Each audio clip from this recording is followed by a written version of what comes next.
오늘 말씀은 갈라디아서 2장입니다. 내 안에 사신 그리스도라는 주제로 말씀을 전하겠습니다. 1절에 14년 후에 내가 바나바와 함께 디도를 데리고 다시 예루살렘에 올라갔다고 합니다. 이 내용은 바울의 3차 예루살렘 방문과 관련이 있는데 사도행전 15장이 그 배경입니다. 바울이 1차 전도 여행 중 이방인들이 믿고 거듭나는 것을 보게 되죠. 유대인들이 생명처럼 여기는 할례를 받지 않더라도 회심의 역사가 일어나는 것을 목격한 것입니다. 그래서 전도 여행 보고 겸 누구라도 할례 없는 구원을 받을 수 있다는 것을 의논하게 됩니다. 선교사적으로 아주 중요한 결정을 했던 1차 예루살렘 공의회와 관련된 내용입니다. 이때 바울은 바나바와 디도를 동행시켰습니다. 바나바는 바울의 스승으로 당시 예루살렘 교회가 신뢰할 수 있는 분이었죠. 그런 분이 바울과 동행하여 선교했던 동일한 보고를 했으니 교회가 새로운 결정을 하는데 도움을 주었을 것입니다. 디도는 할례를 받지 아니한 이방인으로서 고린도 교회와 밀접한 관계를 맺고 있었죠. 바울에게 나의 참 아들 디도라는 총애를 받았던 사람입니다. 바울은 자신을 통해 이방인들에게 복음을 전하게 하신 하나님의 뜻, 즉 계시를 따랐던 결과들에 대해 증언했습니다. 그러면서 이런 고백을 합니다. 2절 후반부에 내가 다름질하는 것이나 다름질한 것이 헛되지 않게 하려 함이라고 말입니다. 바울은 자신의 사역을 다름질에 비유했습니다. 바울은 자신의 삶과 사역을 표대를 향한 것이라고도 했죠. 향방 없이 달리는 것이 아니라고도 했습니다. 믿음으로 거듭난 자들은 누구나 꿈과 목표와 비전이 있습니다. 그러나 거룩한 그 사명에도 하나님의 분명한 계시가 있느냐 없느냐는 같을 수가 없겠죠. 자신이 결정하고 결단한 일에도 후회 없는 삶을 살아야 하지만 바울처럼 하나님의 분명한 계시가 있을 때는 더더욱 특별해지지 않겠습니까? 그래서 바울은 자신의 다름질이 헛되지 않기를 바라고 바랐던 것입니다. 우리들의 삶도 그러해야 함은 지극히 당연합니다. 3절부터는 할례와 관련된 내용입니다. 바울은 헬라인 디도를 억지로 할례받지 않게 했다고 합니다. 왜냐하면 할례는 거듭남과 별개의 문제이기 때문입니다. 유대인들은 하나님의 자녀가 되기 위해서는 반드시 할례가 필요하다고 했죠. 그렇지만 할례, 지금의 세례는 구원의 조건이 아니라 거듭난 자의 외적 표징인 것입니다. 바울은 성경이 말씀하시는 할례의 본질을 강조하고 있었습니다. 바울이 할례 문제를 이렇게 심도 있게 다룬 것은 순수한 복음 때문입니다.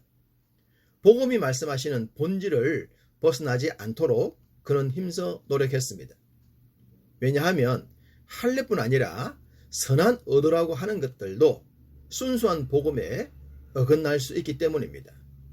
신앙을 위해 만들어졌던 전통이나 관습 같은 것들 말입니다. 이러한 흐름을 보여주는 말씀을 함께 보죠. 4절 이는 가만히 들어온 거짓 형제들 때문이라. 그들이 가만히 들어온 것은 그리스도 예수 안에서 우리가 가진 자유를 엿보고 우리를 종으로 삼고자 함이로되. 이 구절에 가만히 들어온 거짓 형제들이라는 말이 있습니다. 여기서 거짓 형제라는 말은 거짓 사도, 거짓 선지자와 동일한 의미로 사용된 단어입니다. 성경이 기록되던 당시 이단에 해당하는 자들을 표현할 때도 이 표현이 사용되었습니다. 유다서 1장 4절을 보면 이는 가만히 들어온 사람 몇이 있음이라.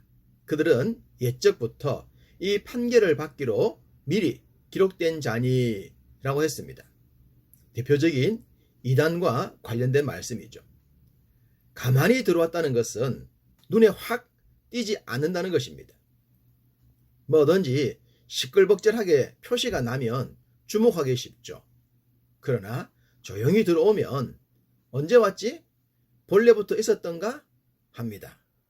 다른 복음도 가만히 들어오는 사상들도 그랬다는 것을 우리는 예민하게 감지할 줄 알아야 할 것입니다. 바울이 가만히 들어온 거짓 형제들을 집중한 것은 그들의 주장에 의해 우리의 자유를 빼앗고 종으로 삼고자 함 때문이었습니다. 우리 주님께서 당시 종교 지도자들이었던 장로들, 서기관, 바리새인들에게 회칠한 무덤이라고 할 정도로 책망하지 않았습니까? 하나님께서 복음으로 주신 참 자유를 형식과 외식에 올가매었기 때문입니다. 할례도 그 중에 하나입니다. 할례나 세례를 받았다고 하나님의 자녀가 되는 것이 아닙니다. 우리 마음 중심 깊은 곳에서 나의 죄를 대속하시고 나를 위해 속량물로 죽어주신 주님을 인격적으로 믿는 것, 그것이 복음이요, 그것이 거듭남이요, 그것이 진리입니다. 그 후에 신앙인의 표징으로 할례, 곧 세례도 받고 직분도 받고 헌신과 희생도 하는 것입니다. 그런데 가만히 들어온 거짓 형제들은 신앙의 본질은 외면하고 형식과 외식을 가르쳤습니다. 이런 가르침은 자유하는 신앙을 종으로 전락시키고 맙니다. 바울은 이런 잘못에 빠지지 않도록 게바를 책망했던 일에 대해서도 말합니다. 게바가 누굽니까? 예수님의 수제자요. 예루살렘 교회를 대표하는 인물 베드로 아닙니까? 아무리 바울이 하나님의 계시를 받은 자라고 하더라도 게바를 책망하기란 쉬운 일이 아니었습니다. 그렇지만 바울은 달랐습니다. 순수한 복음을 지키기 위해선 누구라도 예외가 없다고 생각한 것이죠. 그럼 어떤 내용입니까? 한날 베드로가 이방인들과 식사를 하고 있다가 예루살렘에서 온 어떤 이들을 의식해서 식사 자리를 회피한 일입니다. 자칫 왜 할례받은 당신이 할례받지 않은 이방인들과 식사하느냐는 책망을 듣지 않으려는 행동으로 보인 겁니다. 더 나아가 할례를 받지 않았다면 아무리 거듭남의 은혜를 입었다고 하더라도 소용이 없는 것 아니냐라는 오해를 불러일으킬 수 있었다는 겁니다. 그렇기 때문에 바울이 게바의 이 행동을 책망했다는 거죠. 그만큼 바울은 다른 복음 전달자나 가만히 들어온 이들에 의해 순수한 복음이 희석되지 않도록 힘써 다름질했던 겁니다. 어떤 시대, 어떤 환경에 처하더라도 우리가 기억해야 할 순수한 복음의 핵심을 바울은 다시 전합니다.